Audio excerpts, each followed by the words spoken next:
Bonjour Facebook Live, Akwasi Yao, Aya Coaching. Il est 14h20, j'ai pratiquement 10 minutes de retard. Donc en fait, j'étais sur une chaîne, j'étais sur la chaîne YouTube en train de faire la vidéo YouTube et je me retrouve ici maintenant en train de faire le live de Facebook. Et tout d'abord, je tiens à vous dire merci pour les commentaires sur les vidéos que j'ai eu à faire. Merci pour les likes, merci pour les partages. Franchement, je vous dis franchement merci. Vous êtes un encouragement pour moi, vous êtes une bénédiction pour moi. Vous m'élevez, vous me permettez de me perfectionner dans ce que je fais. Vous me permettez en tout cas de mieux m'exprimer, m'expliquer. Parce que je me rends compte qu'il y a des gens qui écoutent et ce que je dis, ça intéresse les gens en fait. Donc je me dis non, il faut que je me perfectionne, il faut que je me perfectionne parce qu'il y a des gens qui écoutent et ça sert. Et donc depuis ces derniers temps, depuis le début de cette semaine, je vous parle de comment prier de façon efficace. Apparemment c'est un sujet qui vous plaît, qui vous intéresse. Et je me suis rendu compte que je vous avais pas vraiment dit, je vous ai pas parlé d'un espace de prière, d'accord. Prier, je veux dire, nous devons apprendre en fait à créer un espace de prière pour, euh, pour nous connecter avec notre Dieu. En fait, c'est cet espace-là où nous allons et nous allons en prière, nous allons en connexion avec Dieu en fait. Donc aujourd'hui, je vais vous parler un peu de comment créer son espace de prière, d'accord? Donc en fait, comme je disais, un espace de prière, c'est un endroit où vous allez vous mettre en cachette là, toute seule dans un petit coin, et vous allez parler à votre Dieu, vous allez vider tout ce qui est en vous et lui, il va vous remplir en fait, d'accord? Donc c'est un espace, vraiment un espace privé pour vous dans la maison, d'accord? Vous allez voir que dans votre maison, je veux dire, vous avez comme maison, il y avait l'architecte et tout, vous êtes en train de faire les plans et tout, vous êtes en train de dire à l'architecte, oui, moi, bon, pour la maison, ce que je veux un jardin là, je veux que la maison soit comme ça, je veux qu'il y ait tel nombre de salons, je veux qu'il y ait une salle à manger, je veux que ce soit une maison sur 3 niveaux. Je veux dire, tout ça, en fait, lorsque nous dessinons nos maisons, nous faisons le plan de la maison que nous voulons construire ou bien que nous allons construire ou que nous sommes en train de construire. Nous avons des pièces pour tout, pour manger, se laver, se reposer, mais à aucun moment on ne pense créer une pièce pour la prière, une pièce pour pour rentrer en communion, en communication avec Dieu, d'accord? Et donc aujourd'hui, je vous conseille à toutes de créer cet espace, que ce soit un espace de prière, que ce soit une chambre de prière, vraiment commencer à développer de bonnes manières en ce qui concerne la prière. Commencez à prendre votre vie de prière au sérieux. Et prendre sa vie de prière au sérieux, ça commence déjà par commencer à créer un espace. D'accord? C'est utile, penser à un enfant ou bien à vous-même, vous voulez étudier, vous n'allez pas vous mettre à étudier n'importe où, n'importe comment, et même si vous n'avez pas de bureau où étudier, de toutes les manières, le coin où vous allez aller étudier, vous allez nettoyer cet endroit, vous allez vous mettre en disposition en fait pour étudier et recevoir une information à travers les livres que vous allez lire. Donc, essayez de faire pareil pour la prière. En fait, dites-vous que ma vie de prière, elle est importante. À partir d'aujourd'hui, je prends ma vie de prière très au sérieux. Parce que je prends ma vie de prière au sérieux, je vais commencer à développer de bonnes habitudes en ce qui concerne ma vie de prière. Je vais créer un espace de prière, d'accord? L'espace de prière, comme je disais, en fonction des gens, si vous êtes vraiment aisé, vous avez vraiment un très grand espace, une grande maison, vous pouvez vous permettre une grande chambre que vous allez décorer comme vous voulez pour faire votre espace de prière. Parfait, vraiment, vous faites partie des privilégiés de ce monde. Soyez-en fiers, soyez-en heureux et décorez votre espace comme vous le voulez de façon simple. Et voilà, vous avez votre chambre de prière que vous pouvez fermer quand vous n'êtes pas là, vraiment et tout le reste. Pour d'autres personnes, il se trouve qu'elles n'ont pas peut-être ce grand espace, cette grande chambre qu'elles peuvent utiliser pour faire leur espace de prière. Donc ce que vous allez faire, dans le coin de votre chambre, vous allez, dans le coin de votre chambre, vous allez en fait disposer vos affaires pour faire votre prière là-bas, d'accord? Donc c'est utile, vous allez déposer votre table, vous allez déposer dans le coin de cette chambre, vous allez déposer votre table, votre Bible, votre Coran, vous allez déposer, moi j'aime bien prier dans le noir, donc vous allez déposer des bougies, moi j'aime bien aussi quand il y a une très bonne odeur, donc ça peut être des bougies parfumées, vous pouvez mettre aussi de l'encens, vous allez peut-être déposer un tapis, un coussin. Vraiment, vous allez commencer à décorer votre espace de prière. Vous allez le rendre confortable parce que c'est un endroit où quand vous partez pour un certain temps, même si ce n'est pas beaucoup, vous partez en fait et vous voulez être confortable, d'accord? Maintenant, pour certaines personnes, elles ne peuvent ni avoir la pièce, ni avoir le coin dans la maison. Il n'y a pas de problème. Ce que vous pouvez faire, c'est très simple. Vous avez une boîte, vous prenez une boîte et dans cette boîte, en fait, vous mettez toutes vos affaires. Toutes les affaires que vous voulez utiliser pour faire votre prière. Là-dedans. Et quand vous êtes prêt à aller à faire votre prière, tout simplement, vous prenez votre boîte et vous allez dans un certain endroit, vous déballez tout, vous faites votre prière et quand c'est fini, vous remettez tout en place, vous fermez et après vous allez ranger. D'accord? Donc, à quoi ressemble exactement un espace de prière? L'espace de prière, en fait, c'est comme vous voulez. Vous pouvez y mettre ce que vous voulez. Moi, je pense qu'un espace de prière, le plus il est vide, et le mieux c'est. Pourquoi? Parce que vraiment, on veut être concentré, on veut se connecter, on ne veut pas être distrait par plein de choses. D'accord? Donc, comme je disais, moi, ce que je fais, je prie dans le noir. J'aime beaucoup prier dans le noir. Donc, ce que je fais, j'ai toujours une petite bougie, en fait, avec moi, en fait. Donc, sur ma table de prière, en fait, il y a ma Bible, d'accord? Parce que j'utilise la Bible. Donc, il y a ma Bible. J'ai mes cahiers de prière, j'en ai plusieurs. J'ai des cahiers où je mets des notes par rapport aux différents versets bibliques que je lis. Je les écris dans un cahier. J'ai un autre cahier de gratitude. Donc ce cahier-là, c'est vraiment mes cahiers de remerciements, de remerciements, de remerciements. Et j'ai un autre cahier d'affirmations. C'est le cahier où je fais mes affirmations. D'accord? Donc vous pouvez avoir tout ça là en fait sur votre espace de prière. Vous pouvez avoir des pics, vous écrire, vraiment, c'est comme vous voulez. Vous pouvez aussi avoir un tapis, un coussin. Moi, quand je prie, je suis assise sur le sol. Je me mets sur le sol parce que je veux être en connexion avec le sol en fait. Donc, je suis assise sur le sol et c'est sur le sol que je m'assois. J'ai pas de tapis, j'ai pas de coussin, j'ai rien. Je veux dire, c'est vraiment la simplicité. Mais pour ceux ou bien celles qui veulent un tapis et un coussin, c'est comme vous voulez. D'accord? Donc, c'est un peu comme ça que vous allez développer votre espace de prière. D'accord? Maintenant, dans cet espace de prière, comment vous devez prier? Qu'est-ce que vous devez faire? Vous faites ce que vous voulez. Vous priez comme vous voulez. C'est votre espace où vous allez communier, vous allez connecter avec Dieu. Donc, comme vous voulez, comme vous voulez. Moi, ce que je vais vous dire présentement, je vais vous dire ce que moi je fais. D'accord? Peut-être que ce que je fais, ça peut vous inspirer, je ne sais pas. D'accord? Donc, moi, ce que je fais quand je viens dans mon espace de prière, donc je prie 2 fois dans ma journée. Donc, je prie le matin et je prie le soir. Donc, le matin, à 4 heures du matin, ce que je fais, je commence mes prières à 4 heures du matin. C'est vraiment, je suis un peu fatiguée, je suis comme ça. Donc, je vais dire merci, je suis réveillée, bon, j'ai bien dormi, tu m'as donné la force, je me suis réveillée parce que la volonté de mon corps n'a pas dominé. Mon esprit a dominé, donc me voici, je suis réveillée, je suis là présentement et je suis prête à apprendre. Je veux que tu m'apprennes, je veux que tu me formes, je veux que tu me parles de toi, je veux que tu me dises qui tu es, révèle-toi à moi, connaître. Donc tu es mon maître et je suis là et je m'assois et j'attends que tu m'enseignes, d'accord? Et après ça, je vais prendre mon cahier, je vais prendre ma Bible et je vais commencer à lire, je vais commencer à lire des passages bibliques, je vais vraiment lire. Pourquoi est-ce que je lis beaucoup la Bible? Parce que je veux connaître Dieu, je veux savoir qui il est, d'accord? Je lui confie tout, je lui confie ma vie, je lui dis qu'il me protège, je lui dis qu'il me donne, qu'il soit celui qui m'approvisionne, je lui donne ma vie, d'accord? Il faut que je sache à qui est-ce que je donne ma vie. C'est un peu comme si vous partez en voyage et vous laissez vos enfants à quelqu'un. Mais avant de laisser vos enfants à cette personne, vous allez vous renseigner, mais vous renseigner sur cette personne pour être sûr que vos enfants sont en de bonnes mains. D'accord? Donc avant que je me déballe à Dieu, avant que je lui dise tout ce qui est au plus profond de moi, qu'il sait déjà, d'accord? Je cherche à le connaître, je veux le connaître. Moi, je veux savoir qui il est, je veux connaître ses pouvoirs, je veux connaître sa puissance, je veux savoir qui il est. Donc, je vais commencer à lire sa parole. Et quand je lis sa parole, je dis, waouh, ah non, mais il est vraiment puissant. Il fait beaucoup de choses. Et non seulement je me rends compte de sa puissance, et je me rends compte de l'importance que j'ai pour lui. Je me rends compte de l'importance que j'ai pour lui. Donc, je commence à l'aimer même encore plus même. Et il commence à prendre encore plus de place dans ma vie.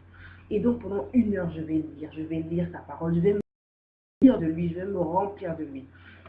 Et 1 heure après, je vais commencer à affirmer. Affirmer, c'est dire tout ce que je dis que je suis. D'accord? Ce que je suis, ce que je dis que je suis, c'est celle-là même que je suis. Parce que c'est ce que Dieu m'a appris. Dieu m'a appris que ce que je dis que je suis, c'est celle-là même que je suis. Donc je vais commencer à parler sur ma vie, parler sur ma semaine, parler sur mon année, mais vraiment en étant guidé par lui parce qu'il m'a rempli. Donc, il me fait comprendre comment est-ce que... Il m'a révélé. Non, je ne peux pas m'amuser à lui dire, oui, je veux une chaussure, je veux un sac. Non, ça c'est... À la limite, c'est comme si je suis en train de me foutre de sa gueule, en fait. Excusez-moi du langage, mais ça fait comme si je me fous un peu de... C'est un peu comme si je suis en train de rendre son pouvoir petit, quoi. Un sac, une chaussure, non, attends, tu peux demander mieux que ça. Tu vois, donc je vais, ce que je vais te demander, ça va être vraiment, c'est du style, c'est ce que je demande, ça englobe les chaussures, les habits et tout. C'est tellement que c'est quelque chose de grand et de génial et de magnifique comme lui-même il est. Je vais commencer à affirmer sur ma journée, affirmer sur ma journée, affirmer sur ma journée. Et après, ce que je vais faire, je vais écrire mes prières, d'accord? Donc, je vais écrire mes prières. Donc, je vais écrire la prière que j'ai en ce jour. Donc, je vais l'écrire sur papier. Ou je vais aussi écrire les messages que je reçois. Parce que des fois, je suis en train de prier. Parce que quand je prie, je parle, je parle, je parle, je parle, je parle, je parle, je parle. Ou bien même quand je suis en train d'écrire comme ça des versets bibliques que j'ai lus et qui m'ont touché, je vais écrire. Et il y a un truc qui va passer dans ma tête. Je vais dire, non, attends. Je vais prendre un autre cahier, je vais écrire, je vais faire des notes, je vais mettre en rouge, en vert, en bleu, en rouge, en noir, différentes couleurs, donner différents noms, de poser plein de questions au truc, mettre des points d'interrogation un peu partout et tout le reste. Et après, je vais méditer là-dessus, je vais faire des recherches là-dessus. D'accord? Donc, ma prière, en fait, c'est vrai qu'elle est peut-être longue pour la plupart, peut-être la moyenne des gens vont dire, ah, moi, j'ai pas 2 heures de temps le matin, 4 heures à 6 heures, ça fait trop long et tout le reste. Mais ce que je fais de 4 heures à 6 heures, comme je disais, le matin, je me réveille, je dis merci. Après, j'apprends, j'écoute Dieu me parler en lisant sa parole. Donc, je vais lire, je vais lire, je vais lire, je vais lire, je vais lire. Et après, maintenant, moi, je vais lui parler, d'accord? Je vais lui parler, je vais lui dire, je suis, je suis, je suis, je suis, je suis, je suis. Et ensuite, je vais écrire mes prières. Et quand je vais finir d'écrire mes prières, je vais aussi écrire les messages qu'il m'envoie et tout le reste pour méditer là-dessus. Et je vais clôturer ma prière et je vais lui dire merci. Et puis, c'est fini. D'accord? Et le soir, ce que je fais le soir, c'est que je prends le temps d'observer ma journée. Je prends le temps de regarder tout ce qu'il m'a apporté dans la journée et je prends le temps de lui dire merci. D'accord? Parce que j'ai fait une prière le matin et je sais que ma prière, elle est déjà répondue, elle est déjà en cours même de manifestation dans ma vie. Donc tout ce qui se passe, j'observe, je regarde et puis vraiment je me laisse emporter, je me laisse guider par le Dieu même qui est en moi. D'accord? Donc le soir, quand je rentre, en fait, j'observe un peu, je veux dire, j'observe ma journée, je commence à dire merci, je dis merci pour tout. Les bonnes choses comme les mauvaises choses. Les mauvaises choses, je dirais même entre guillemets, les choses difficiles. Parce que des fois, on a des situations qui sont difficiles que nous n'arrivons pas à comprendre. Donc moi, ce que je fais, je me mets au-dessus de la difficulté et je me dis que ce n'est pas une situation difficile, mais c'est plutôt une situation en fait, qui va me permettre de m'élever et de me permettre en fait d'atteindre comment dire, d'atteindre mes objectifs, de réaliser, de manifester mes prières en fait. Donc Dieu va me mettre dans des situations pour m'élever, élever mon esprit, élever ma manière de voir les choses, élever ma manière de voir les gens, vraiment m'élever. Donc je vais commencer en fait dans la méditation le soir, je vais vraiment commencer à observer la journée, à observer les moments difficiles et à me poser les bonnes questions. Qu'est-ce que tu voulais me faire comprendre par là? Qu'est-ce que tu voulais me faire voir par là? Qu'est-ce que je dois apprendre par là? Comment est-ce que je dois agir? Vraiment, guide-moi, parle-moi, dis-moi ce que j'ai à faire. Et je vais commencer à questionner, à observer, à questionner, à observer. Avant, je vais dire merci, merci, merci, merci. Et après, je vais questionner, je vais observer, je vais questionner, je vais observer. Et une fois que je questionne et que j'observe, je vais maintenant aller à un moment de silence. Ce moment de silence, là, c'est un moment de calme. C'est un moment où j'écoute ma respiration, j'écoute mon cœur battre. J'écoute en fait ce qu'il y a au profond de moi-même. Je fais tout pour ne pas me laisser distraire. C'est un moment pour moi de discipliner mes pensées afin de ne pas laisser n'importe quelle pensée rentrer dans ma tête, les soucis, les non, non, non. Donc c'est un moment spécialement dédié à Dieu. Donc vraiment, je me concentre là-dessus à vraiment ne pas me laisser distraire. Donc écouter ma respiration et écouter mon cœur battre. Et donc ça, aux environs, je fais ça pendant environ 45 minutes, d'accord? Donc vous me direz, ah mais pratiquement, tu pries pratiquement pendant 2h45 dans la journée, ça fait long pour moi. Moi, je n'ai pas ce temps-là. Je vous dis, je vous comprends, je veux dire, il y a des gens qui vont dédier 2h45 dans leur journée à prier, il y en a qui n'ont pas ce temps-là, et je suis tout à fait d'accord avec vous, mais ce que je me dis, c'est que vous êtes capable de le faire, vous avez la possibilité de trouver ce temps-là. Comment est-ce que vous pouvez trouver ce temps? C'est de vous dire d'abord quoi? Cette année, ma vie de prière, je la prends au sérieux, d'accord? C'est de vous dire que, par exemple, si vous travaillez dans une entreprise, si votre patron vous appelle à n'importe quelle heure, vous êtes prêt, boum, à vous lever, à faire le travail, quelle que soit la fatigue. Pourquoi? Parce qu'il y a un engagement entre votre patron et vous, d'accord? Vous devez vous dire aussi que vous avez un engagement avec Dieu. Dieu, c'est lui qui vous a créé, et donc vous avez un engagement. D'accord? Donc vous devez être disponible, vous devez être disponible aussi pour lui. Très simple. Vous n'avez pas la possibilité de faire 2 heures, 3 heures de prière. Il n'y a pas de problème. Il n'y a pas de souci. Ce que vous pouvez faire, dans la journée, vous pouvez accorder 10 minutes à Dieu chaque 3 heures. D'accord? Disons que vous vous réveillez à 6 heures du matin. À 6 heures du matin, vous lui accordez 10 minutes. D'accord? 3 heures de temps plus tard, 9 heures. À 9 heures, vous lui accordez 10 minutes. D'accord? À midi, 10 minutes. À 15 heures, 10 minutes. À 18 heures, 10 minutes. À 21 heures, 10 minutes. Vous voyez un peu? Donc, vous lui accordez 10 minutes. 10 minutes, c'est quoi? C'est d'aller dans un moment de silence. C'est d'aller dans un moment de remerciement. C'est d'aller dans un moment où, disons, peut-être que vous êtes en train de vivre une situation un peu difficile. C'est un peu chaotique et tout. Ça tourne un peu en rond et tout. Au lieu d'être agité, vous allez vous dire non. C'est pas en étant agité que je vais trouver la solution, mais c'est plutôt en étant calme. Donc ce calme-là, qu'est-ce que je vais faire? Si vous êtes par exemple au bureau, vous avez une situation un peu agitée et tout, ou vous allez dans votre bureau, ou vous dites bon ok je m'en vais aux toilettes, vous allez aux toilettes, vous restez là-bas peut-être pendant 10 minutes, et pendant ces 10 minutes-là, vous essayez de vous connecter avec Dieu, afin en fait qu'il vous calme et qu'il vous apaise et la solution, qui vous inspire de sa sagesse et de son intelligence, d'accord? Donc, je veux dire, vous pouvez toute personne a son centre d'intérêt. Personne a sa manière dont elle organise sa journée, d'accord? C'est pas parce que moi, j'organise mes journées à faire 2 heures de prière le matin qu'on va dire que oui, je suis bien connecté à Dieu. Non, je peux vous dire une chose. Pour ceux, par exemple, qui font leur travail bien, qui font leur travail de manière rigoureuse, qui font leur travail de façon disciplinée, vous êtes justement, pour moi, à mon avis, c'est une forme de prière. C'est une forme de prière, pourquoi? Parce que vous êtes en train de montrer même la perfection de Dieu. Vous êtes en train de montrer même une image de Dieu. L'image de Dieu qui est que vous êtes discipliné, rigoureux, vous prêtez beaucoup attention à ce que vous faites. D'accord? Et ça, moi je pense que c'est ce qui fait plaisir à Dieu. Donc, si vous faites votre travail de façon disciplinée, de façon rigoureuse, pendant des heures et des heures, et que vous priez que pendant 10 minutes, 15 minutes, ou même vous ne priez même pas, je peux vous dire que ces heures où vous êtes en train de travailler de manière disciplinée et rigoureuse, ce sont comme des prières d'action. Vous êtes en action. Vous êtes en train de montrer le Dieu vivant qui est en vous. D'accord? Donc vous ne devez pas être triste à vous dire que ouais, moi je ne prie pas et tout. Non, vous êtes tout le temps, vous êtes constamment, nous sommes constamment en prière. Dans nos pensées, dans nos paroles et dans nos actions. Nous sommes constamment. Nous devons comprendre cela. D'accord?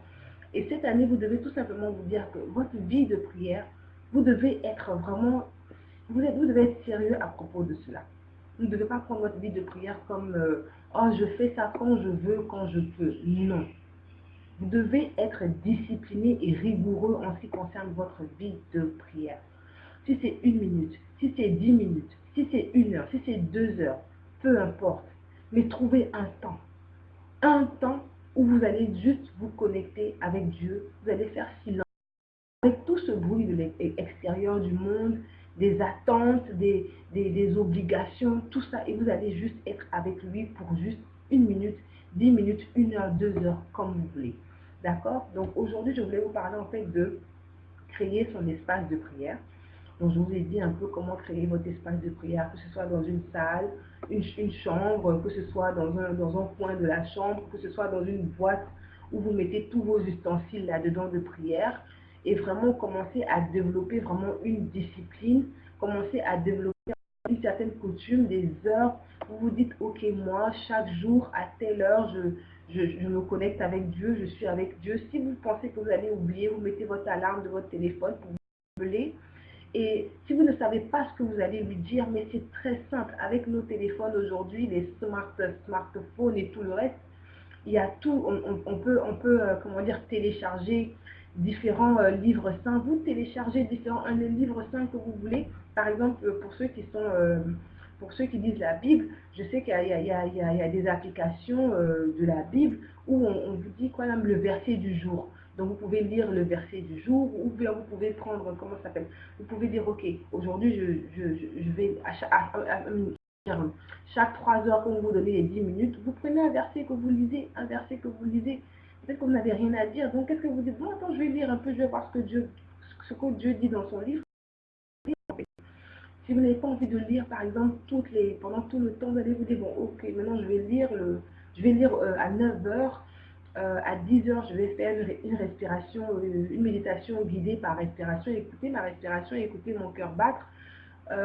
Et vous allez vous dire, ok, à 15 heures, ce que je vais faire, je vais écrire ce que je ressens au plus profond de moi. J'ai vécu une situation, peut-être à midi ou bien à 13 heures qui était un peu difficile, je n'arrivais pas à comprendre, j'étais un peu agitée. Bon, je vais écrire qu'est-ce que je ressentais de moi-même. Parce que vous devez aussi apprendre à vous connaître. Apprendre à se connaître, c'est apprendre à faire attention à ses émotions, à ses actions et à ses réactions vis-à-vis de certaines situations. Je vous promets que si vous apprenez à faire cela, vous allez dominer beaucoup de choses dans votre vie. Vous allez dominer beaucoup de choses dans votre vie. Franchement, c'est un conseil aussi c'est surtout sur ça que je travaille en tant que coach. Vraiment apprendre à dominer ses émotions. Vraiment apprendre vraiment à les canaliser, à les connaître et à les dominer. Ok, il y a une situation qui s'est passée, voilà comment j'ai réagi, je me suis énervée, j'ai crié, voilà. Donc vous allez commencer vraiment à connaître celle-là même que vous êtes. Vous allez voir qu'à la fin de la journée, quand vous allez commencer à lire, vous allez dire, ok, aujourd'hui, voilà comment je me suis sentie, voilà comment je me suis sentie. Vous allez faire un cahier qui va prendre en compte en fait toutes vos émotions chaque jour, jour après jour. C'est vrai que vous allez vous dire, mais ça c'est ça c'est quel travail ça encore. Je vous promets. Vous avez un cahier comme ça, d'accord? Un cahier dans ce genre. Comme je disais, vous avez un cahier, vous avez un temps de prière. Donc vous allez dire, je prie à telle heure je fais la lecture, à telle heure j'essaie d'écrire un peu comment je me ressens au plus profond de moi, mes sentiments que j'ai au plus profond de moi-même, à quoi est-ce que je pense et tout le reste. Vous voyez, donc, en fait, vous essayez d'avoir une vie de prière qui qui touche un peu de tout et qui est fait de manière différente, que ce soit la prière par la parole, que ce soit la prière par la lecture, que ce soit la prière par la respiration guidée, écouter son cœur, que ce soit la prière par l'écriture, d'accord? Donc, je veux dire, la partie où vous êtes en train d'écrire les émotions que vous ressentez et tout, je vous promets, si vous arrivez à faire ça pendant toute une année, vous allez pouvoir connaître vos moments faibles. Vous allez pouvoir connaître, ok, en janvier, je suis une personne, je suis très active. Quand je me mets en janvier à faire quelque chose, je fonce, je fonce, je fonce. À partir de mai, mon niveau de concentration et de motivation commence à descendre. Vous allez voir qu'à partir de juin, mon niveau de motivation et de concentration remonte. Qu'est-ce que vous êtes en train de faire? Vous êtes en train de connaître vos saisons. Et c'est très important de connaître ces saisons. C'est un peu comme les plantations. Il faut connaître la saison pour planter les bananes. Il faut connaître la saison pour planter les mangues. Il faut connaître différentes saisons. Donc, si vous connaissez votre saison, vous allez savoir à quelle saison vous devez planter quelle graine. Et ça, c'est très important. Ça, c'est très, très, très important. Donc, ça, c'était juste une parenthèse. Je ne sais pas si je devais faire rentrer ça maintenant ou pas. Mais bon, c'est venu comme ça. Et puis, je me suis dit, bon, attends, je vais vous dire et tout le reste. Donc, aujourd'hui, c'est ça, c'est mon conseil. Comment créer son espace de prière. D'accord? Donc, je vous ai dit un peu comment créer votre espace de prière. Je vous ai dit un peu qu'est-ce que vous devez dire dans votre espace de prière. Ok? Je vous ai dit un peu ce que vous pouvez faire si vous n'avez pas le temps d'accorder 1 heure, 2 heures par jour d'un coup comme ça à prier. Vous pouvez faire tout simplement 10 minutes chaque 3 heures, 10 minutes chaque 3 heures. Et puis, je vous ai dit un peu ce que vous pouvez faire pendant ces 10 minutes Pendant ces 10 minutes, vous pouvez prier, vous pouvez lire, vous pouvez faire des respirations guidées, écouter votre cœur, vous pouvez écrire. En fait, ça dépend de vous. De communiquer avec Dieu, vraiment laissez-vous aller, laissez-vous emporter et vous allez voir qu'il va vous guider. L'Esprit de Dieu va vous guider en fait. Et donc je vous dis merci, merci pour votre écoute. 25 minutes, c'est pas mal. C'est pas mal. C'est Akwasi Yao, coach Aya. Je suis coach spirituel à Aya Coaching. Donc, vous pouvez voir mes vidéos sur Facebook Live, vous pouvez aussi voir mes vidéos sur YouTube. Et je vous encourage en tout cas à aller sur YouTube, à souscrire à mes vidéos, à YouTube, pardon. En ce qui concerne le live, je vous encourage aussi à partager les vidéos, à les liker, à poster des commentaires. Franchement, je vous dis déjà merci pour ce que vous faites déjà pour moi présentement. C'est beaucoup, c'est beaucoup, c'est beaucoup. Et je vous dis bon après-midi et à demain. Merci.